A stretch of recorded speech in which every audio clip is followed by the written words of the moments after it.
Hello Dino Peeps, welcome to my base tour on Valguero on the Norwegian Vikings cluster. Some of you have asked me, especially during streams, if I could show more of the base and what I'm currently working on. Valguero is one of my main breeding bases, and as such I have many creatures outside that I'm mutating or collecting colors for. First off, in the neighboring room I have my thylas. I've nearly completed their mutations and these creatures will be cryoed later. Surprisingly though, the thylas mutated quite quickly for the time I have invested into them.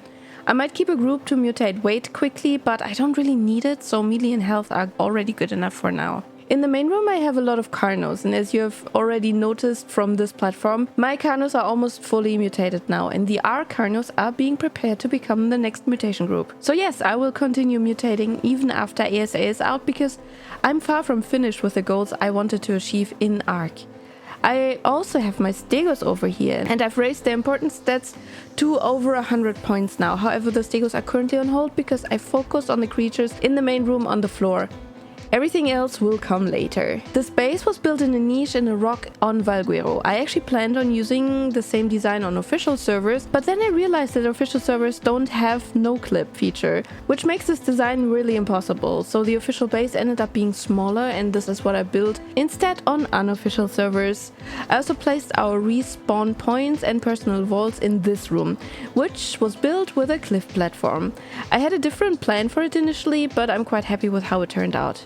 These rainbow cabinets are where I organize my blueprints. I used to have a unicorn here in front of the rainbow, but I decided to limit the number of creatures outside to make feeding easier, so only my mutating animals and my breeders are out.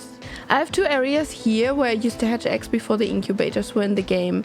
These areas are no backup spots when I'm raising dino babies or I'm mating new creatures for overnight. Last time I did it with my gigas when I needed more giga eggs. And this here is essentially the heart of the base, because it houses all of the important cryopods. Event creatures, breeders, colors, everything is named and sorted, so I can find it when I need it.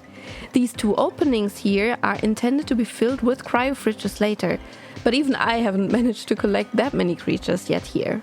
And now during the night you can see my collection of actual black creatures. Some are missing as I haven't added them yet. I placed them here because many people wanted to see how the different creatures look like when they're completely actual black. The plan is to continue adding new creatures to this collection as I acquire them. In this empty building I bred Deinonychus for the dragon boss fight. Breeding dinos was definitely an interesting experience, and I'm glad I'm done with it, because everyone who bred them before knows how annoying those tail feathers are. And here you can see my collection of megatheriums. If you have watched the first breeding video on this channel, you probably know that I started with megatheriums for the brood mother.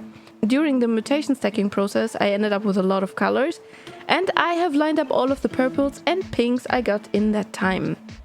And finally, in the last building, which was initially meant for breeding Rexes, but then we decided against it, I've started mutating Dinopithecus. And I don't know how far I will get with them, because they seem rather slow in mutating, but my patience will tell me. The reason why I choose this location over other locations is because I didn't need to build much. Yes, the base is large, but 3 sides are basically rock walls.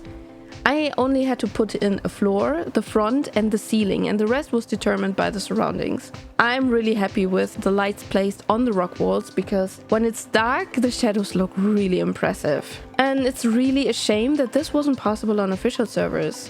I will do more base tours in the future if you have interest in these kind of videos, and let me know in the comments. I hope you enjoyed this video. I'll see you in the next video. Have a good one, bye!